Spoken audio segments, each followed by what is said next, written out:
An elaborate evening gala, but for a cause, the fight for press freedom.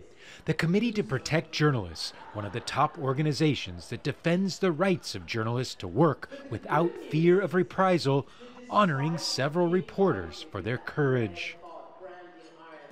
One is Afrah Nasser, a Yemeni reporter and blogger who now lives in exile in Sweden after receiving death threats in her native country for her critical reporting of the government. Yemen remains one of the most difficult places in the world for journalists to report from, and Nasser says it's about more than herself. You know, a word to me, it's not only for me, it goes to all Yemeni journalists who are behind bars, who refuse to be part of a propaganda system. It's also to pay tribute to all journalists who are, despite all the obstacles, are trying to put Yemen in the media agenda. Nasser was one of several people honored with a Press Freedom Award, but there were others as well.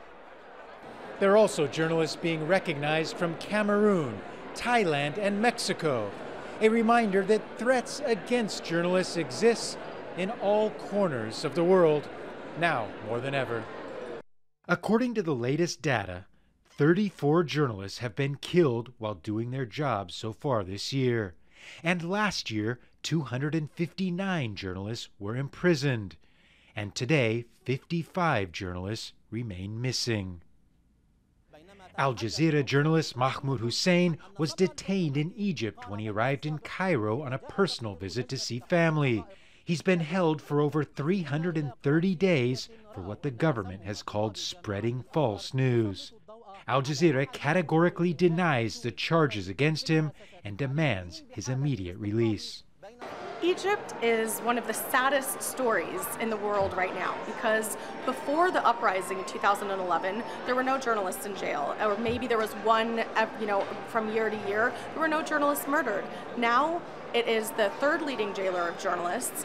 On an evening when people who care deeply about press freedom spoke out to say the time has come to recognize journalism is not a crime. Gabriel, Elizondo, Al Jazeera, New York.